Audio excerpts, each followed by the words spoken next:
I knew something was wrong the moment my security light snapped on. At first I thought it was raccoons again until I heard boots. Heavy boots. Then the shouting started. HOA Police Open. The door, you're out of compliance.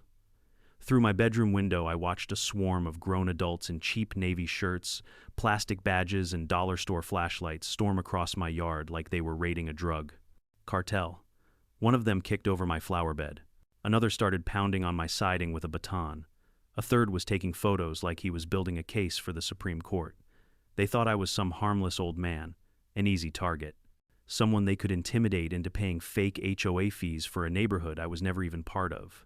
What they didn't know, what they couldn't possibly imagine, was that I spent 40 years enforcing real laws. And the night they raided my home, they picked the wrong house. Before we get into the full story, comment where you're watching from and what time it is over there, and if you enjoy HOA revenge tales, make sure to subscribe so you don't miss the next one. When the sun came up the morning after that ridiculous raid, the neighborhood looked exactly the same. Quiet streets, trimmed hedges, and families walking their dogs like nothing ever happened. But something had changed for me.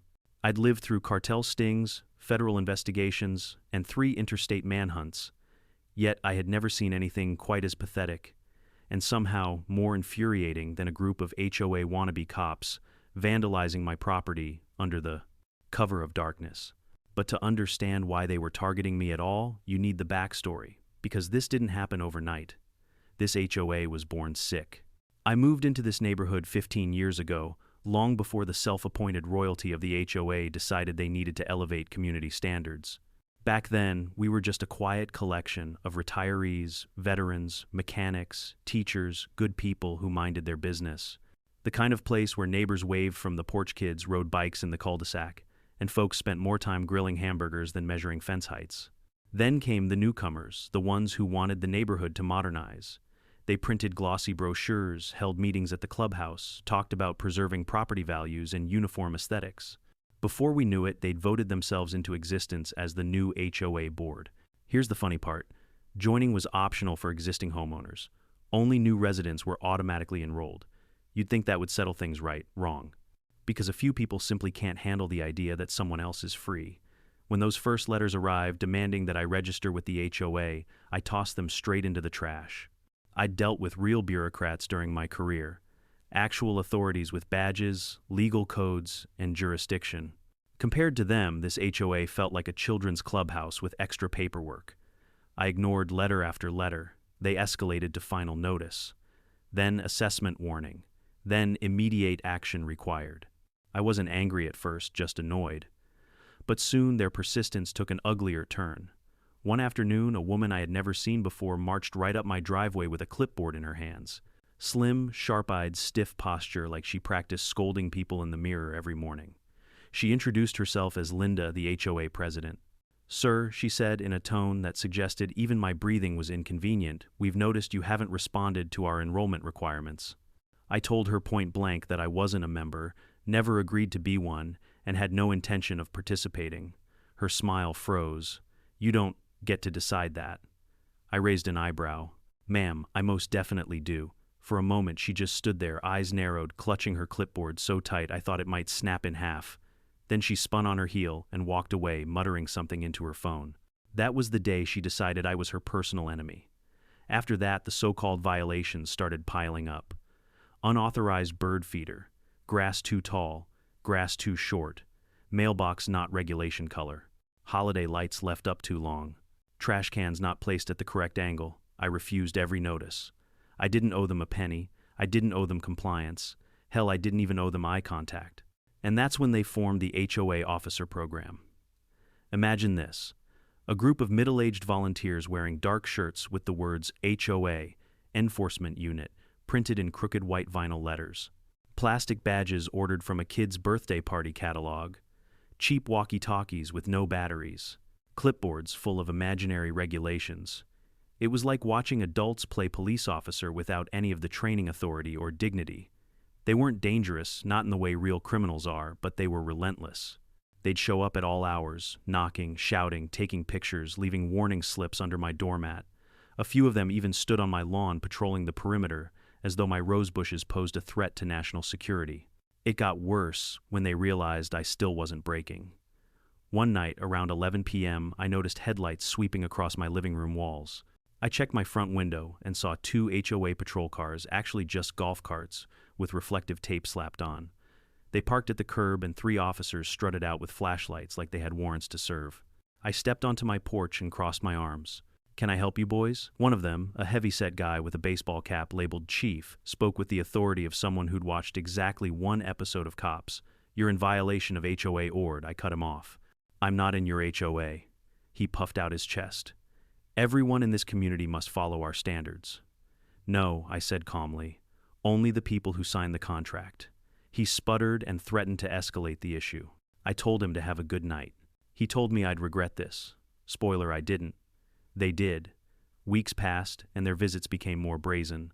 Daytime surveillance, nighttime harassment, doorbell ringing until sunrise. They treated my property like their personal training ground, trying to push me into joining out of sheer exhaustion. But I wasn't budging. I had spent decades staring down criminals who were smarter, faster, and far more dangerous. A few HOA volunteers weren't going to break me. What they didn't understand, what they didn't bother to investigate, was who I really was. They just saw a gray-haired man with a quiet routine and assumed weakness. They didn't know about my past. They didn't know about the federal badge locked in my safe. They didn't know I wasn't just familiar with the law, I spent my life enforcing it. So when things finally reached their breaking point, when they crossed the line from harassment into outright criminal behavior, I didn't react like a civilian. I reacted like a sheriff. And that brings us to the night of the raid. The night they decided to invade my property with flashlights and crowbars like they were taking down a drug den. The night they recorded themselves vandalizing my windows, ripping up my yard, shouting threats through my front door, all while my security cameras captured every second in crystal clear HD. The night they proved beyond any question that they believed they were above the law. They had no idea who they were dealing with. And the next morning, while they celebrated their little victory, I wasn't sweeping up broken glass. I was preparing a case, a real case, filed with real authorities, using real criminal codes. Because the HOA might have thought they owned the neighborhood, but the law still belonged to me. The morning after the raid, the air felt different, still heavy, charged with the kind of tension you'd find right before a thunderstorm. I stepped outside with a mug of black coffee and surveyed the damage. My mailbox sat crooked, hanging by a single screw like it had given up on life. Shards of my window glittered across the grass. Deep boot prints scarred the flower beds I'd tended for years. They even carved a warning into the dirt with a stick like some primitive tribe marking territory, "Pay your HOA dues." Imagine having a group of grown adults, people with mortgages, careers, kids running around at night carving threats into someone's yard. It would have been funny if it weren't so pathetic. As I walked around photographing the destruction, a couple neighbors peeked out from behind curtains. Not one came out.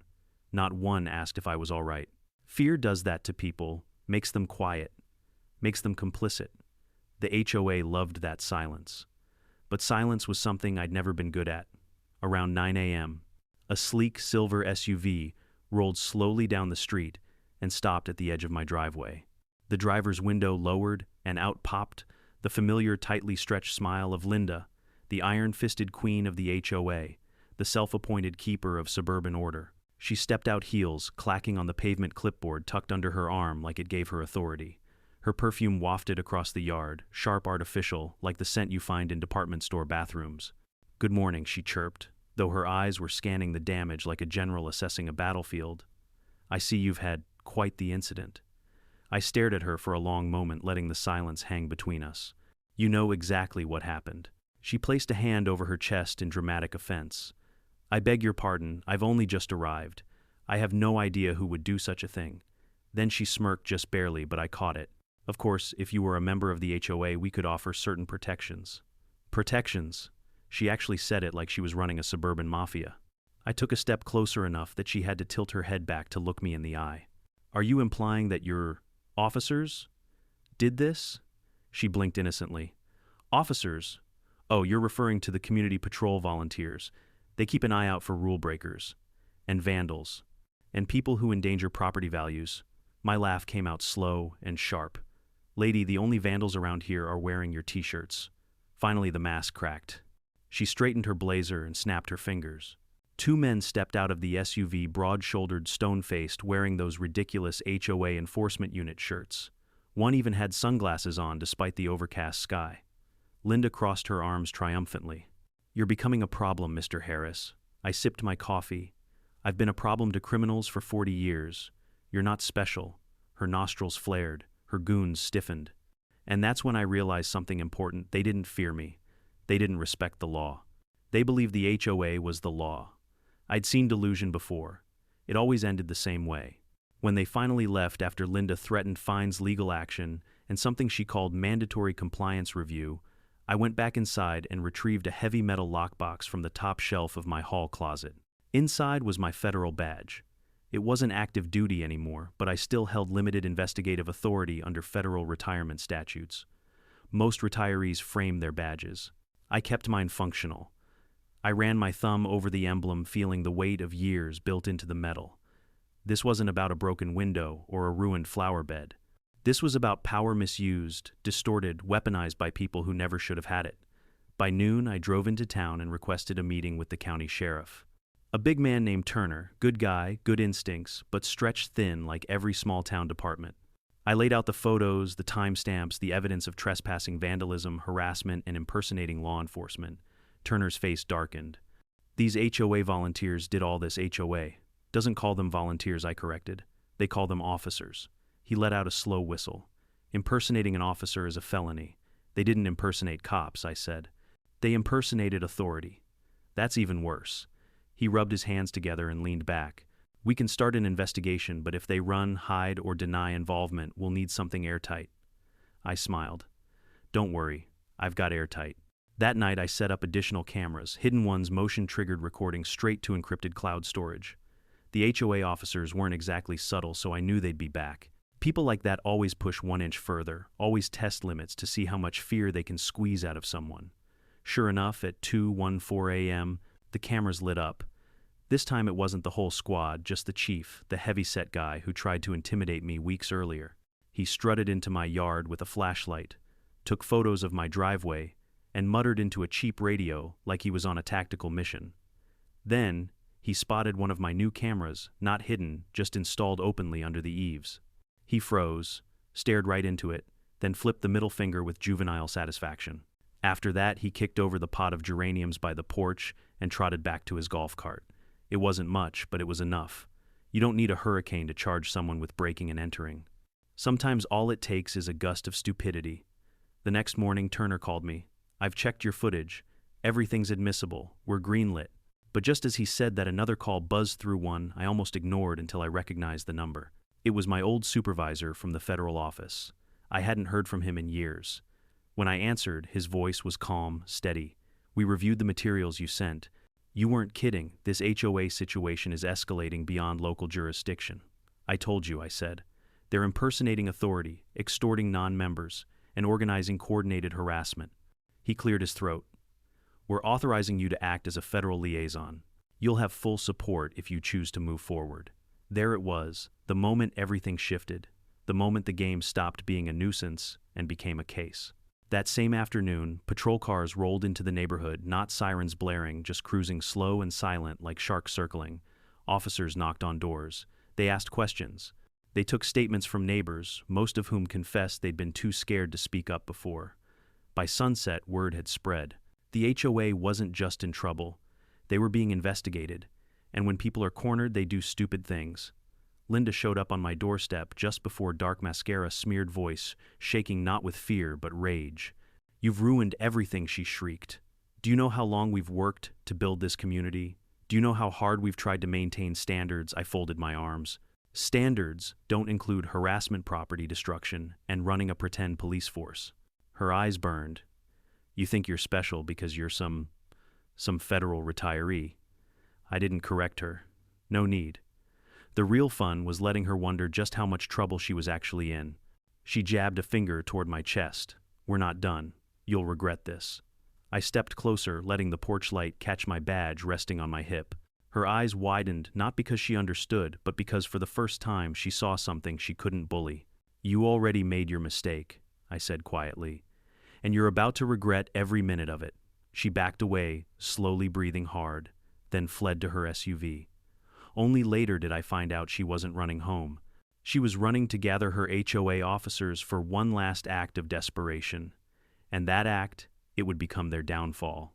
The night they made their final mistake began like any other quiet, still too calm for a neighborhood that had been simmering on the edge of madness for months. I'd gotten used to checking the cameras before bed, making rounds on my own property, double-checking every lock. Not because I was scared fear is a luxury I unlearned decades ago, but because dealing with idiots requires diligence, not courage.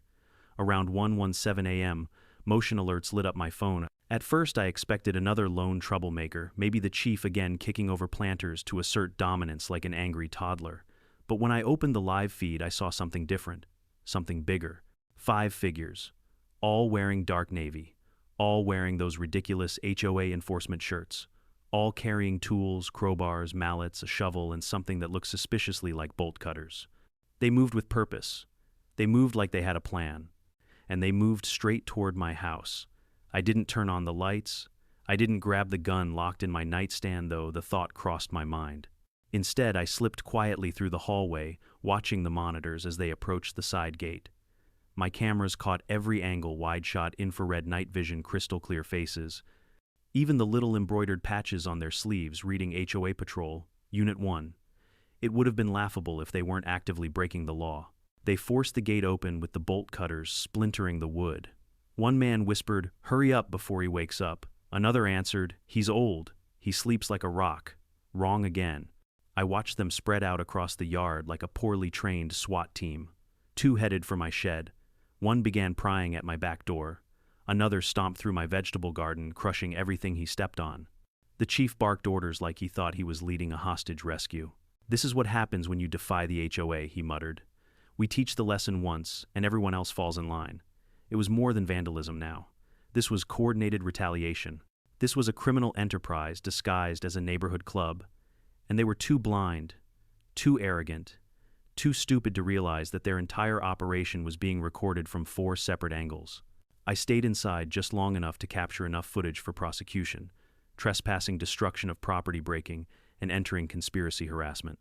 Then I slipped out the front door, silent as a shadow circling wide around the house. Years of federal fieldwork came back like muscle memory. I moved through the darkness with practiced ease, keeping low, each footstep placed exactly where it needed to be. As I rounded the corner, I saw the chief smashing a window with the handle of a shovel. Glass rained down. The man beside him cheered like a kid watching fireworks. Another was inside my shed, tossing tools across the floor. I stepped into the open, letting the moonlight hit me. Evening, gentlemen. The effect was immediate. The chief jumped so hard he dropped the shovel. One man stumbled backward into my tomato plants. Another froze mid-swing with his crowbar.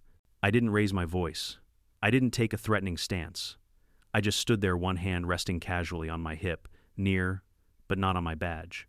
Real law enforcement posture, relaxed but ready. "You boys seem busy tonight," I said. Working on a home improvement project, the chief regained a bit of swagger, puffed out his chest, and spat at the ground. "You're out of compliance, old man. HOA regulations don't apply to me," I interrupted, stepping forward. "And you know it. That's why you came at night with tools you didn't have the guts to use during the day." He clenched his jaw. "We enforce the rules around here." "No," I said calmly. "You enforce delusions." His face twitched, eyes narrowing. "You think you're smarter than us. You think the real police are going to help you. They won't. This is HOA business, neighborhood business." I let out a low chuckle. "Oh, you poor fools. You really don't know who you're talking to." The one holding the crowbar took a timid step back. "Maybe we should go," he whispered. But the chief, drunk on power and stupidity, shook his head violently. "No, not until he learns his place," I sighed. "Fine." I reached slowly into my jacket. All 5 men tensed, expecting a weapon. But what emerged wasn't a gun, it was my federal badge. Heavy polished, unmistakable. The chief squinted at it, trying to decipher what he was looking at.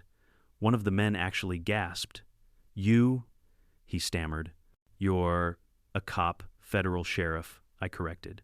"Retired but still authorized under Section 21 to act as liaison for active investigations, which, by the way, I'm currently doing." The chief paled so fast he looked like he'd seen a ghost. You can't prove anything." I raised my phone and tapped the screen. The motion cameras played a perfect replay of the last 20 minutes. The break-in, the vandalism, the threats, every face clearly visible, every voice clearly recorded. "I don't need to prove anything," I said. "You just did it for me." One man dropped his crowbar and raised his hands. "I didn't know I thought this was legal. She told us," she said. "Linda, I finished for him." Of course she did. That's when the distant glow of headlights appeared at the end of the street, 2 patrol cars, silent but fast. The chief whipped around. "You called the cops." "No," I said. "They've been watching the cloud footage in real time.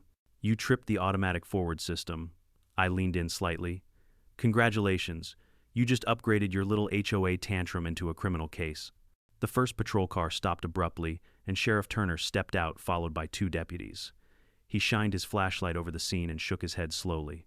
"Gentlemen," he said, voice cool as steel, "put the tools down. Keep your hands where we can see them." The chief looked at me, eyes full of panic. "You set us up." "No," I said. "I warned you." Turner cuffed him, first reading him his rights. The others followed, some protesting, some crying, one trying to run before tripping over my broken flower bed. It would have been funny if it weren't so pathetic. As they were loaded into the patrol cars, the chief screamed, "Linda will bail us out. She runs this neighborhood. You can't beat the HOA." I leaned into the window, meeting his furious stare. "Linda's next." His expression collapsed, all bravado gone. When the cars drove off into the night, the street fell silent again. I stood there in the moonlight, glass crunching under my boots, breathing in the cool air. It was over. At least, the raid part was. But the war with the HOA had only just begun. The morning after the arrests, the neighborhood pulsed with a strange kind of energy, half fear, half fascination, and a good dose of gossip simmering under the surface. Curtains twitched when I stepped onto my porch. Cars slowed as they rolled past my driveway, drivers pretending not to stare while craning their necks at the same time. You could practically taste the panic in the air. The HOA had ruled this place like a tin pot dictatorship for years. But now that the officers were in handcuffs down at the county jail, a lot of people were suddenly reconsidering their loyalties. My phone buzzed non-stop that morning, unknown numbers, worried neighbors, even a couple folks from across the street asking if the rumors were true. One voice trembled as she whispered, "Are we safe now?" Another said, "We've all wanted to stand up to them, but we didn't know how. They shouldn't have needed me. They shouldn't have needed anyone." But fear can make even decent people fold in on themselves like paper. Still, I appreciated the sentiment. By noon, Sheriff Turner called and asked me to come down to the station to make an official statement. I grabbed my badge, my paperwork, the video files, and drove to town with the windows down and the wind washing away what little stress I carried. Inside the sheriff's department, the place buzzed like a kicked beehive. Deputies hustled between desks, holding folders, evidence bags, digital tablets loaded with reports. I caught snippets of conversation as I walked past. Impersonating an officer is a felony. Multiple counts of trespassing HOA. Board president might have coordinated it. Judge already approved the preliminary warrants. When Turner spotted me, waved me inside his office, closed the door, and let out a long sigh. "You weren't kidding," he said, rubbing his temples. "This isn't a simple vandalism case. This is a full-blown illegal operation." I sat across from him. "Told you." He slid a stack of printed forms across his desk. The chief and the others confessed to the break-in. They also admitted that Linda encouraged it. According to them, she called it a compliance strike. I raised an eyebrow. "She gave the order, looks like it," he said. "And she's claiming ignorance naturally." "Of course she is." Turner leaned forward. "But that's where you come in." I nodded. The real twist was only beginning. My federal badge wasn't just for show, it gave me the authority to work directly between local law enforcement and federal authorities, especially in cases involving harassment, intimidation, and organized misconduct by any community-based organization. It wasn't something I flaunted, but it was something I used when necessary. And this was necessary. We spent the next 3 hours reviewing every bit of evidence. I gave my formal statement, signed affidavits, verified the camera timestamps, and walked Turner through each incident, the letters, the threats, the midnight patrols, and of course the raid. By the time I walked out of the station, the sun hung low and golden over Main Street, and waiting by my truck, arms crossed, sunglasses on, was someone I hadn't expected to see, Special Agent Mariano. I hadn't seen her since I'd retired. She'd been one of the sharpest agents I'd ever worked with, intimidatingly competent, annoyingly logical, and always 5 steps ahead. Her expression softened just slightly when I approached. "Sheriff Harris," she said playfully, like she was teasing me for holding on to the title. "Agent Mariano," I replied. Didn't expect to see you this far from headquarters. We received your packet, she said, tapping a thick folder she held. Interesting reading, by the way. Most HOA cases we review involve overgrown lawns or disputes about Christmas lights. Yours. This one's new. Lucky me.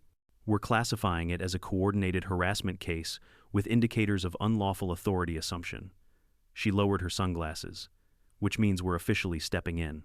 I felt a quiet satisfaction settle into my chest. The HOA had poked the wrong bear. Mariano continued, we're preparing federal subpoenas for HOA board communications, financial records, patrol logs if they exist, and internal messages. The district judge approved expedited processing. I couldn't help but grin. You're moving fast. You've done half the work for us, she shrugged. All we need now is one more thing. And what's that? A confession from the president. I laughed. Good luck. She'll lie before she breathes. Mariano smirked. That's why we'd like you to help. Now I may be retired, but there's a certain thrill that comes with slipping back into old habits, with confronting corruption head-on, with watching someone who's abused power finally get cornered. So I agreed. That evening we drove back into the neighborhood in an unmarked SUV. The sunset cast a warm orange glow over the houses, making everything look calm and peaceful. Too peaceful, considering the storm brewing beneath the surface. When we pulled up in front of Linda's two-story home, her car was already there. Curtains drawn. Porch light off. Mariano and I stepped out. I knocked. No answer. I knocked again louder. A shuffle of footsteps inside. A whispered voice. Then finally the door creaked open. Linda appeared, eyes swollen from crying, makeup smeared like melted wax. But even in her panic, she tried wearing that same cold superiority she was famous for.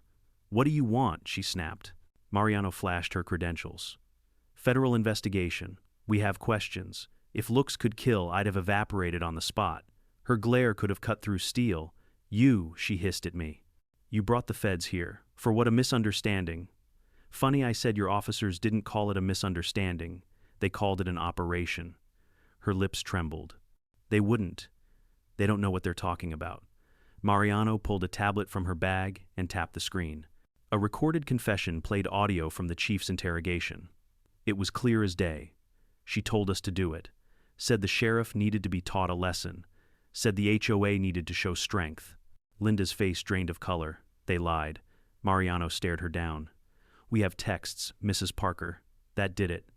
Linda started shaking tiny tremors at first, then bigger panicked waves. She clutched her clipboard like a life raft, even though it was useless now. This is my community, she whispered desperately. I built this neighborhood. I kept it clean, orderly.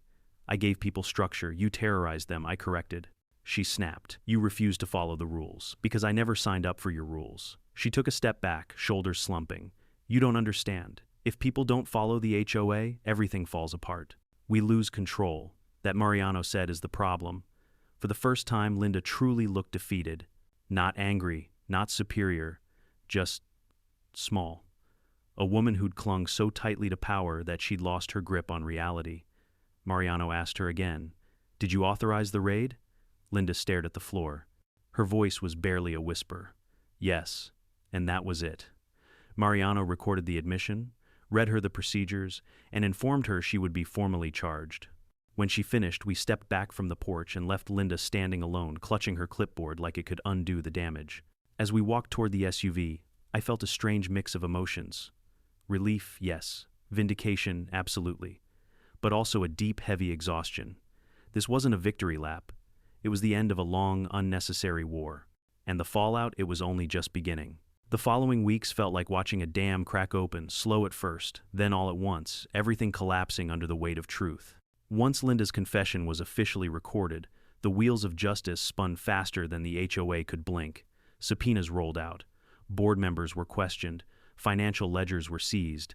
And for the first time in years, the neighborhood looked the HOA in the eye and saw not authority, but fraud. Yet, as anyone who's dealt with suburban tyrants knows, these battles don't end neatly. They end messily with panic excuses and desperate grabs for control. And that's exactly what happened. 3 days after Linda's confession, I returned home from the sheriff's department to find a stack of envelopes in my mailbox. Not the usual flyers or bills. These were HOA-branded glossy paper gold trim, proudly stamped with their tacky motto, Order is Community, Community is Order. But the contents, pure delusion. The first letter demanded immediate payment of 6 years' worth of HOA dues penalties and retroactive non-member compliance fees. The second letter threatened property liens. The third claimed I owed them emotional reparations for disharmony caused by involving law enforcement. I laughed so loud I scared the neighbor's cat. It was their last attempt at asserting dominance paper threats from an organization about to crumble. But when people lose power, they cling to it with desperation, and that desperation was about to tear them apart from the inside. The next morning, my neighbor Eleanor shuffled across the street, 72 years old, soft-spoken, and more terrified of the HOA than she'd ever been of the government wild animals or the apocalypse. She clutched a stack of letters to her chest.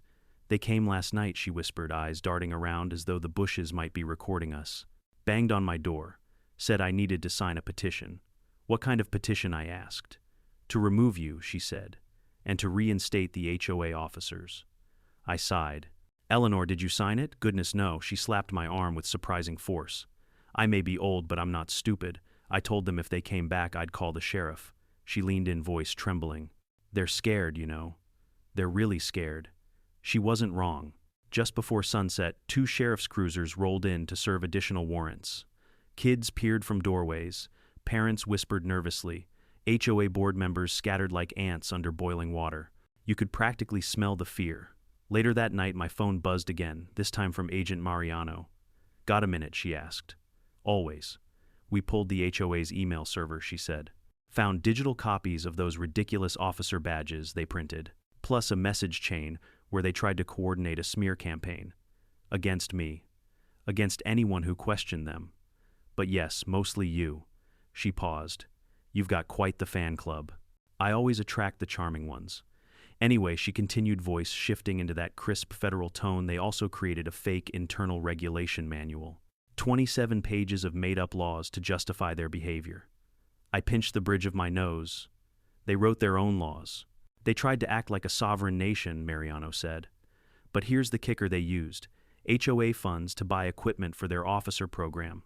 Cameras, uniforms, radios, even those cheap golf cart patrol cars.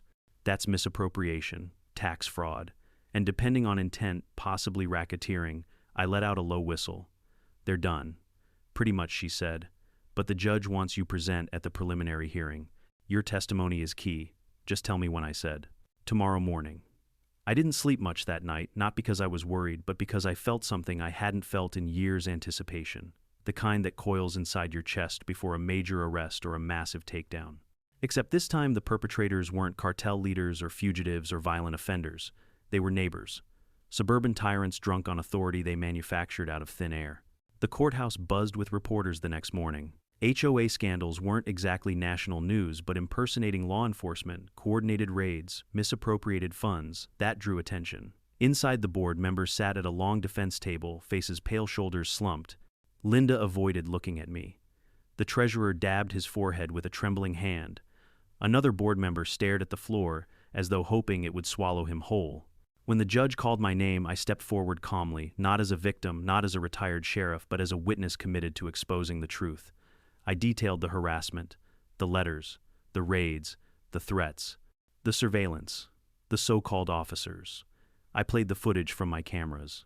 The court watched silently as the HOA officers smashed my windows, tore up my garden, and strutted around barking orders like soldiers in a war zone.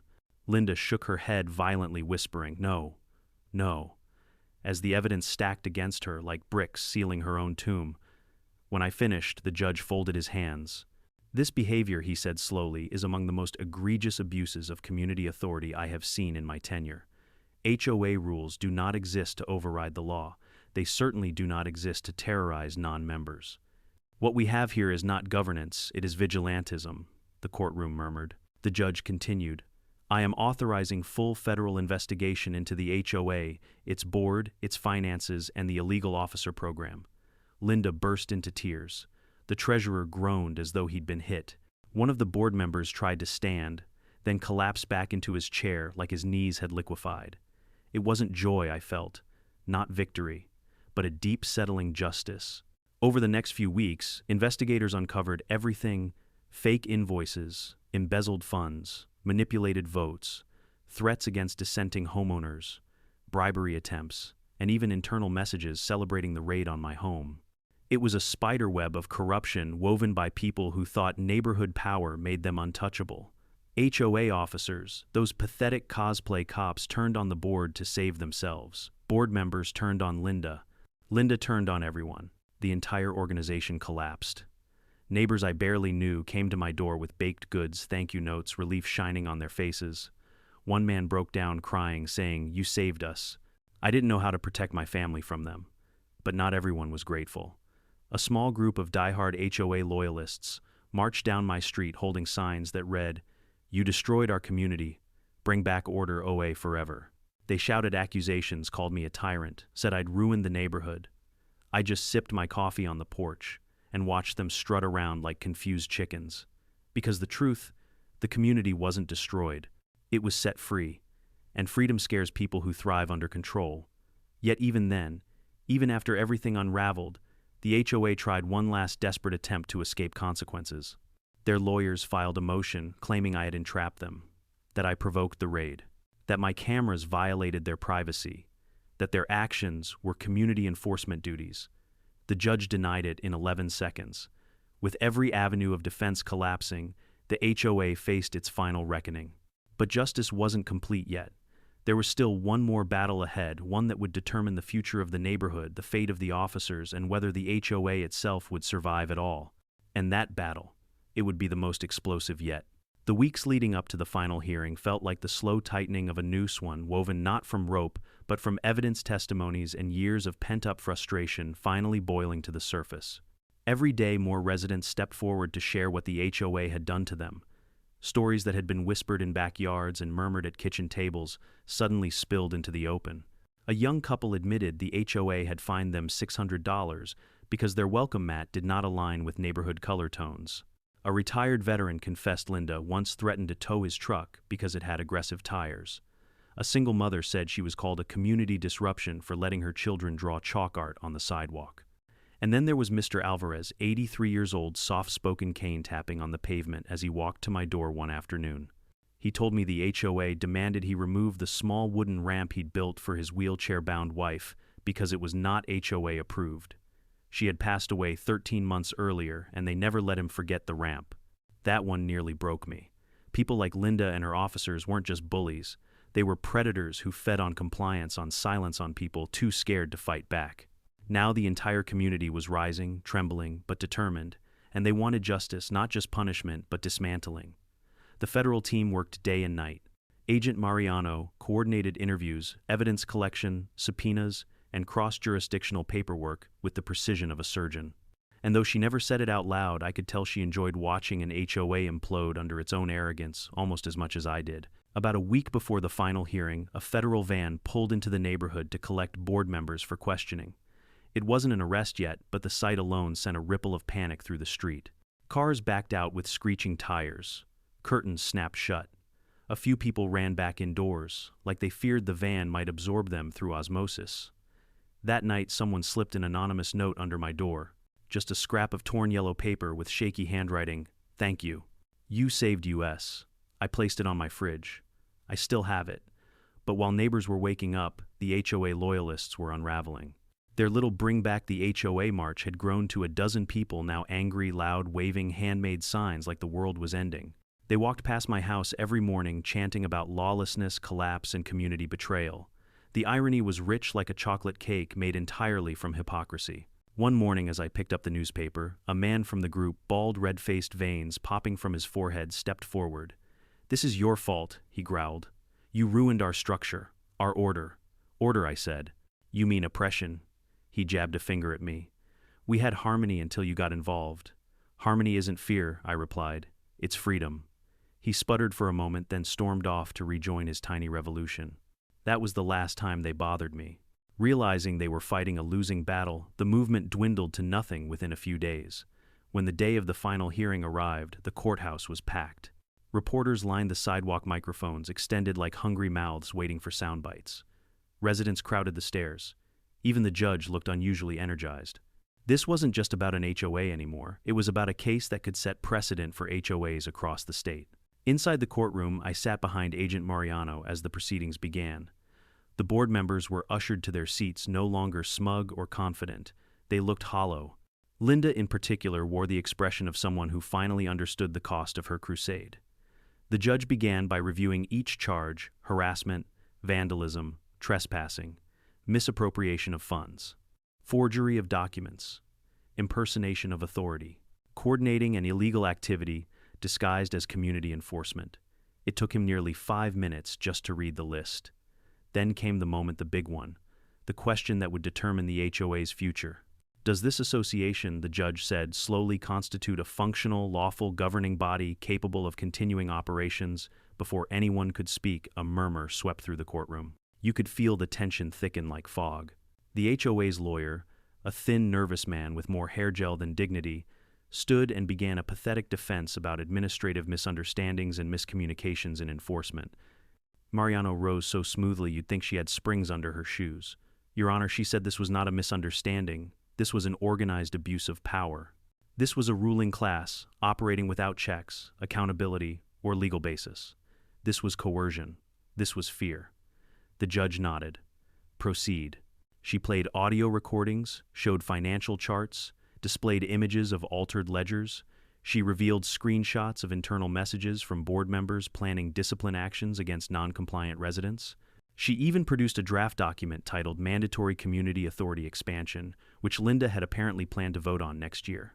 When the judge turned to Linda, her voice wavered like a dying radio signal. I only wanted order, she whispered. That's what a community needs. It needs fairness, the judge corrected, not tyranny. Then came my turn. I walked to the stand, placed my hand on the Bible, and sat. The courtroom grew quiet, stretched thin with attention.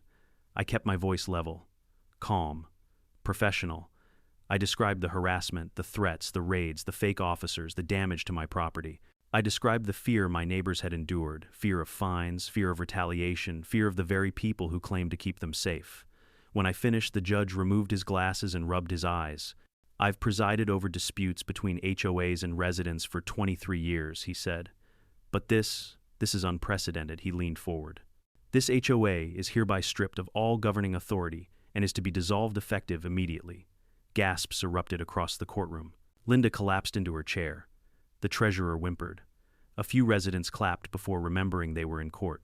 The judge wasn't done. All funds, collected over the past 3 fiscal years, must be audited and redistributed where appropriate. Any individuals found guilty of criminal behavior will face charges. This court will not tolerate any abuse of authority masked as community management.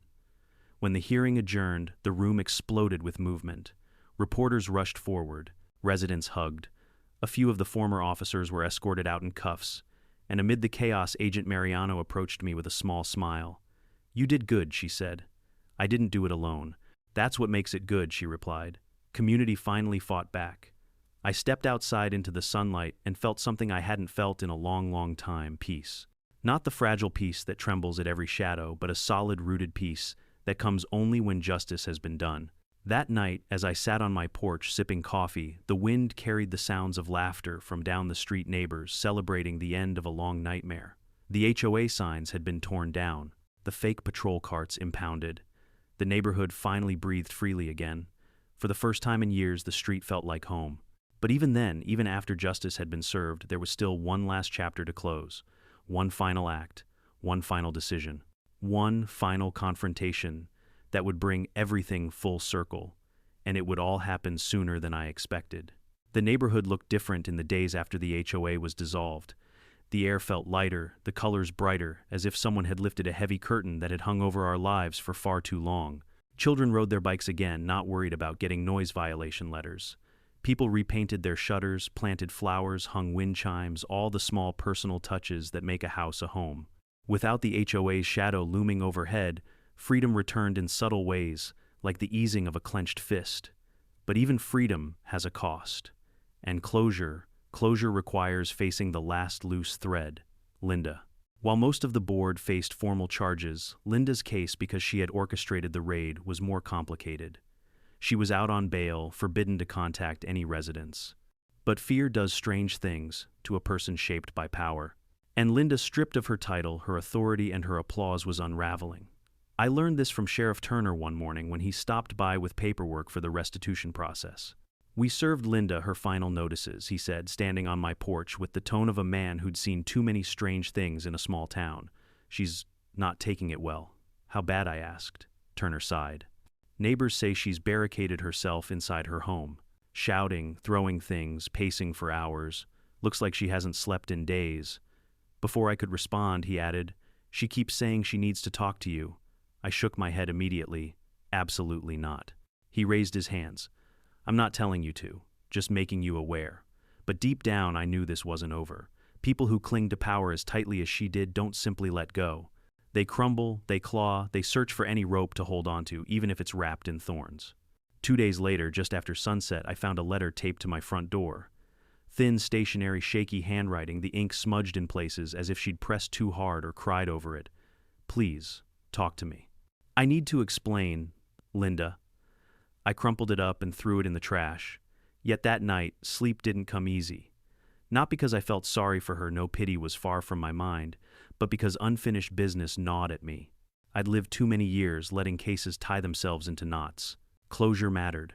Finality mattered. And so the next afternoon when I saw her standing at the edge of my driveway, small, trembling, clutching her clipboard like a shield, I didn't walk back inside. I walked toward her.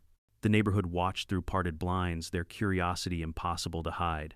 You could feel their relief that it wasn't them facing her. You could feel their gratitude that someone else was finishing the story. As I approached, Linda looked broken. Her hair unkempt, her voice hoarse, her hands shaky. It was hard to believe this was the same woman who once struck fear into an entire community. She spoke first. You destroyed everything. Her accusation hung in the air like smoke. I folded my arms. No, Linda, you did that. She shook her head, eyes wet. You don't understand. I kept the community together. People listened.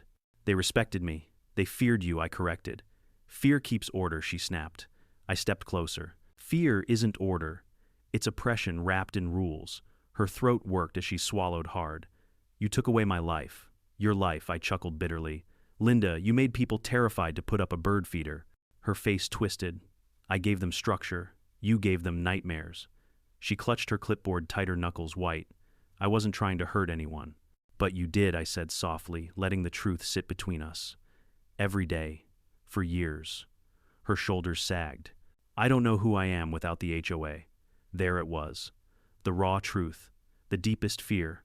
The confession she wasn't making in court, but making here to me in the middle of a quiet suburban street.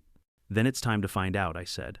For a moment I saw something flicker in her eyes, maybe grief, maybe clarity, maybe both. She looked down. They're going to jail, aren't they? All of them.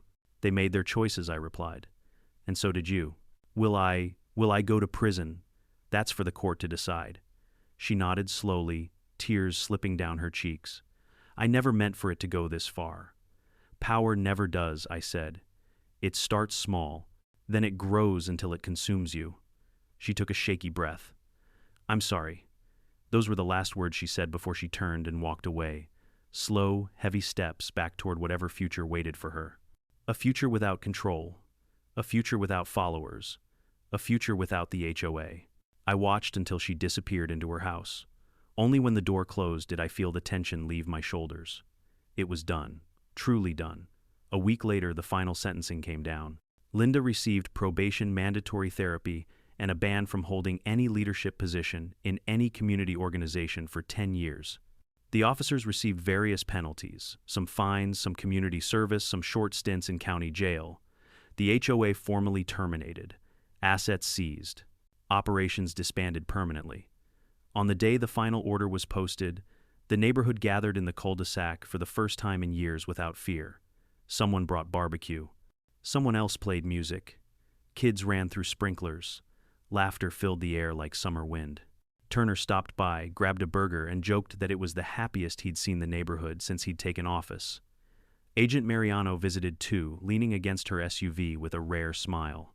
You planning to run for HOA president? She teased. I barked a laugh. I'd rather patrol a skunk farm. Fair, she said. You did good, Sheriff. I just reminded a neighborhood what freedom looks like. She nodded. And that's more than most people ever manage. When the sun dipped low and lanterns flickered to life, neighbors came to shake my hand, pat my back, thank me for standing up when they couldn't. I didn't need the praise. I didn't want the spotlight. But I accepted their gratitude with quiet humility. Not because I was a hero, but because justice once served deserves recognition. Later that night, when the crowd thinned and the street grew quiet, I sat on my porch with a cup of coffee and watched fireflies drift through the warm air.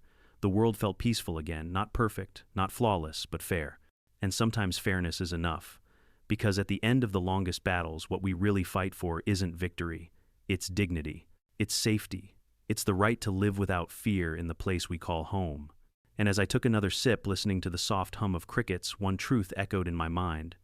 No one, not a board, not a badge, not a false authority, stands above the law. Not in my neighborhood, not on my watch, not ever again. In the end, this story isn't about an HOA or even about the raid. It's about what happens when ordinary people forget they have a voice. It's about how fear can silence a community, and how one spark, just one person willing to stand up, can light the way for everyone else. If there's a lesson here, it's this. Real power isn't in titles, uniforms, or threats. Real power is in courage, integrity, and the willingness to protect what's right, even when it's hard. We all deserve to feel safe in our own homes. We all deserve the freedom to live without intimidation. And sometimes doing the right thing isn't about being strong, it's about refusing to let others control you through fear. If you've ever dealt with a Karen, an abusive HOA, or someone who thought rules gave them power, you're not alone, and you're stronger than you think. Comment below where you're watching from, and don't forget to subscribe. There are many more stories waiting to be told.